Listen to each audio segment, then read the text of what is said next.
professores do sexto ano. Na aula passada, a gente identificou o que era uma pesquisa estatística e quais são os métodos para realizar essa pesquisa. Na aula de hoje, a gente vai focar na análise desses dados. Então, a gente vai aprender a organizar essas informações que foram coletadas durante a minha entrevista por meio de tabelas e gráficos e vamos aprender a interpretar para chegar às conclusões necessárias. Bom, pessoal, eu trouxe para vocês aqui uma pesquisa que o Carlos Arthur fez com seus colegas do sexto ano. O Carlos ele queria descobrir quais eram os esportes, as atividades que os seus colegas realizavam fora do horário de aula. E ele chegou a algumas hipóteses. Ele descobriu que, dentre as várias atividades e esportes possíveis, os seus colegas focavam em 5 principais atividades, que seria a natação, a música, a dança, o futebol ou o judô, tá bom? Aqui a gente consegue observar que os dados estão de forma desorganizadas. Então agora a gente vai organizar esses dados para poder compreender eles melhores, tá ok? A primeira coisa que a gente faz para organizar esses dados é construir uma tabela, pessoal. E para me construir uma tabela, o que é que eu tenho que fazer? Qual a primeira coisa que eu tenho que realizar? É o título da tabela, tá ok? Por que é importante eu colocar um título na minha tabela ou no meu gráfico, por exemplo? Para que quem for estudar ou ler os resultados da sua pesquisa, compreender o que é que foi estudado. Então, aqui no nosso caso, no nosso exemplo, o título seria os esportes ou atividades praticadas pelos alunos do sexto ano, tá ok? E onde será que a gente coloca esse título? Será que é dentro da tabela, fora da tabela, em cima, embaixo, tá bom? Pessoal, recomendo que sempre vocês coloquem o título da tabela na parte de cima, porque aí quem tiver acesso à sua tabela ou ao seu gráfico vai identificar de imediato qual foi o tema da sua pesquisa, tá certo? E a segunda parte, professor, o que é que eu tenho que fazer? A segunda parte, pessoal, seria construir as minhas colunas e as minhas linhas, tá bom? Como vocês já devem ter estudado, para me construir uma tabela, a gente utiliza a lógica matricial. Como assim matricial, professor? A gente vai misturar colunas, que está na vertical, e linhas que estão na horizontal para construir essa nossa tabela, tá ok? Aqui no nosso caso, a gente precisou apenas de 2 colunas e precisamos de 5 linhas, tá bom? Por que 5 linhas? Porque a gente teve o quê? 5 esportes que Carlos identificou durante a sua pesquisa, tá ok, pessoal? Agora que a gente deu um título para a nossa tabela, agora que a gente construiu e sabe exatamente quantas colunas vamos precisar e quantas linhas vamos precisar, o que é que a gente faz agora? A gente começa a preencher a nossa tabela. A primeira parte que a gente preenche seria a coluna de atividades ou de esporte, como vocês acharem melhor para preencher ela, tá bom? Então aqui eu coloquei, ó, a dança, o futebol, o judô, a música e a natação, que são as hipóteses que Carlos chegou durante a sua coleta de informações. Pessoal, depois que a gente preenche a primeira coluna, a gente vai preencher o quê? A segunda coluna, que seria o quê? O número de alunos. Esse número de alunos a gente chama de frequência. O que é frequência? É quantas vezes aquela atividade ou aquele esporte está aparecendo durante a minha entrevista, tá bom? Então vamos lá, ó. Aqui, quando a gente vai observar lá nos dados brutos, lá no primeiro slide, a gente chegou à conclusão, quando organizou, que da turma dos 18 alunos que Carlos entrevistou, ele identificou que 5 alunos praticam dança, que 5 alunos praticam futebol, que apenas 2 alunos praticam música e 3 alunos praticam natação, tá ok? Professor, e agora que eu já entendi mais ou menos como é que eu organizo o meu gráfico, a minha tabela, o que é que eu posso fazer agora? A gente, pessoal, precisa dizer a fonte, de onde a gente tirou aquela tabela, tá certo? Então, ó, se a gente pega uma tabela de determinado site ou de determinado livro, a gente precisa colocar a fonte. O que é a fonte? É quem fez aquela tabela, tá bom? Quem construiu ela.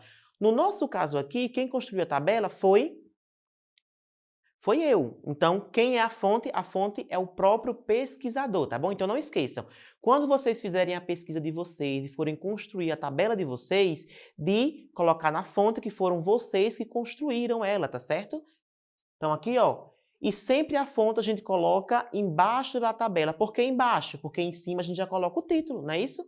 Se em cima já está o título, para não ficar com excesso de informação, a gente acaba colocando a fonte embaixo, tá bom?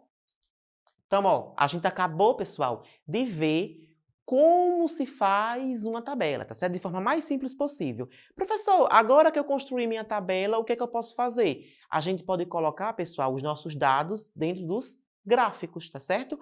E que tipo de gráfico a gente pode utilizar? Ó, na matemática, no campo da matemática, existem diversos tipos de gráfico. Aqui na aula de hoje, a gente vai focar em três principais, que é o gráfico de barra, o gráfico de coluna e o gráfico de setores, tá bom? Mas não se preocupem, porque lá no finalzinho da aula eu trouxe exemplos de outros gráficos que também serão úteis e vocês vão estudar nas próximas aulas, tá certo? O primeiro gráfico que eu trouxe para vocês foi o gráfico de colunas. E o que é o gráfico de colunas? O gráfico de colunas, pessoal, a gente vai utilizar a lógica das abscissas lá do plano cartesiano que vocês estudaram no começo do ano, tá certo? Então, para construir esse gráfico, a gente vai precisar de duas retas, uma reta na vertical e uma reta na horizontal. A reta na horizontal, que é a reta deitada, a gente vai chamar de eixo X, abscissa X, tá certo? A reta que está em pé, que está na vertical, a gente vai chamar de eixo Y, tá ok?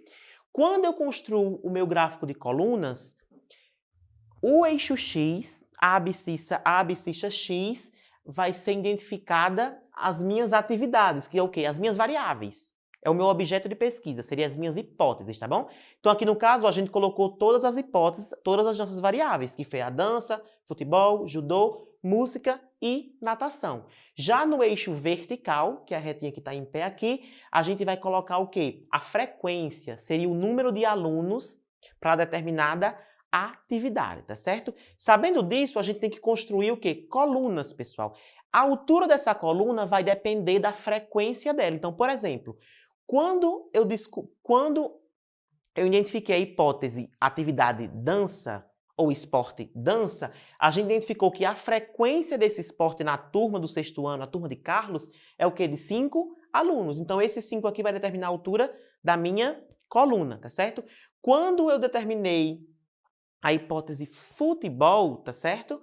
A gente identificou também que a frequência dele é 5, então a altura da minha coluna vai até o número 5.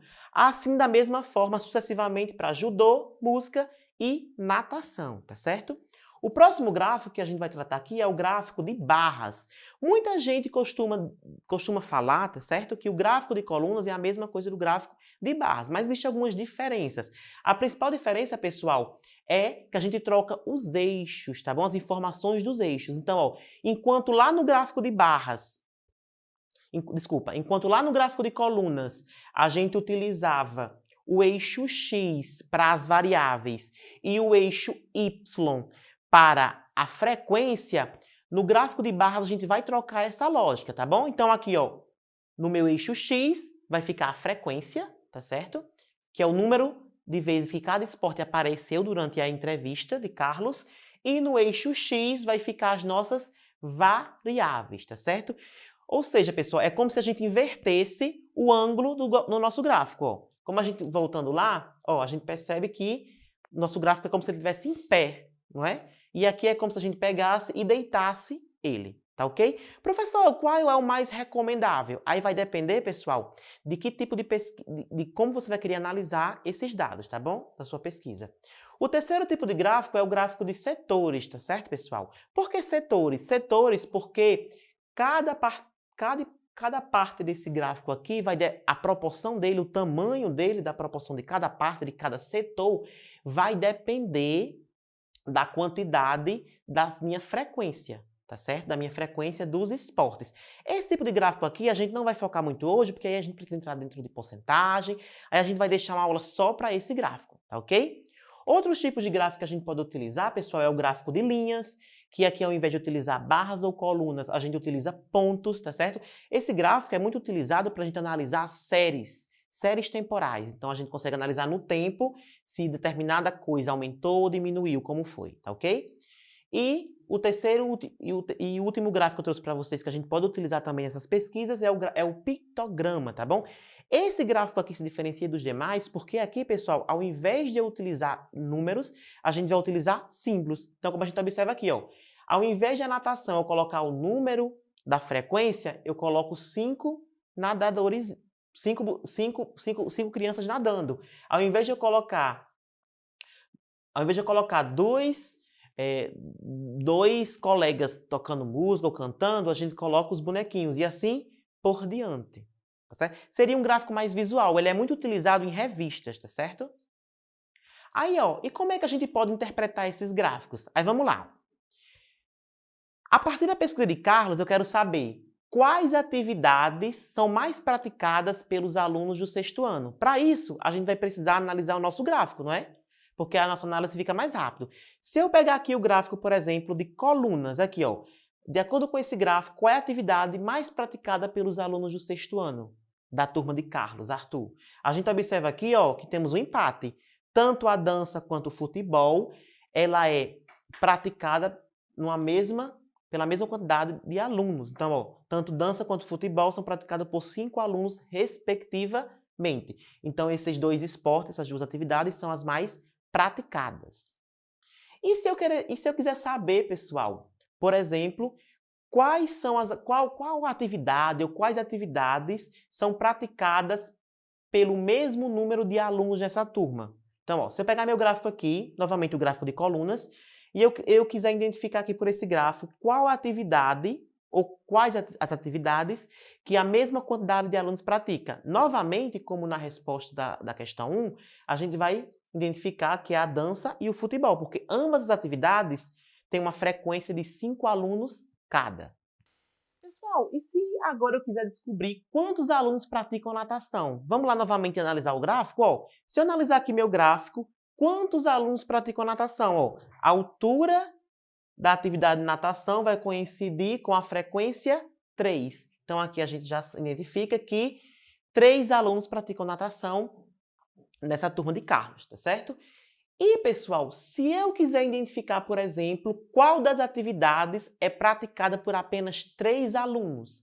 Aqui vamos tentar utilizar um gráfico diferente para a gente fazer essa análise. Agora vamos utilizar o gráfico de barras, tá certo? Nesse gráfico de barras aqui, ó, qual atividade, qual esporte é praticado apenas por 3 alunos? Vamos lá. Será que é música? Ó, se a gente analisar aqui na música, a barra vai até 2. Significa que 2 alunos praticam música.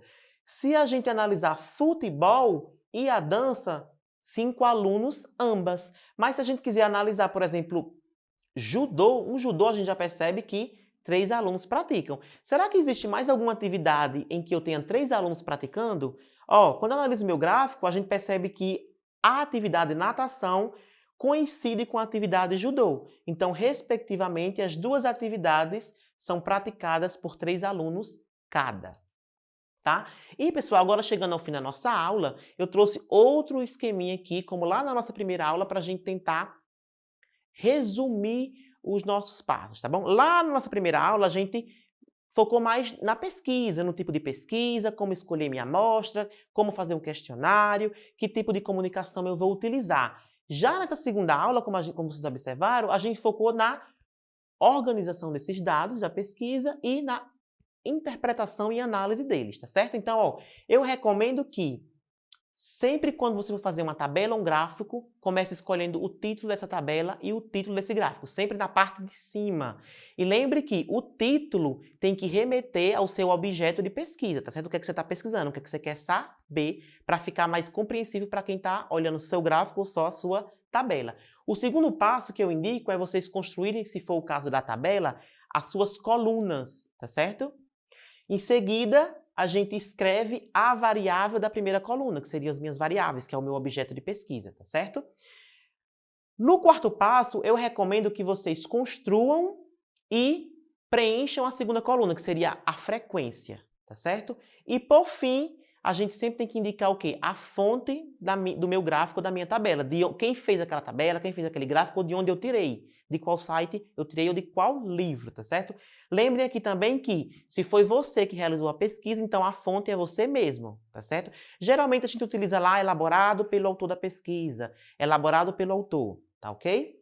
Então, pessoal, ó, agora é com vocês. Vocês vão escolher um tema de uma pesquisa, alguma coisa que vocês tenham curiosidade, queiram saber, vão procurar o professor de vocês para tirar dúvida e vão realizar essa pesquisa, tá certo?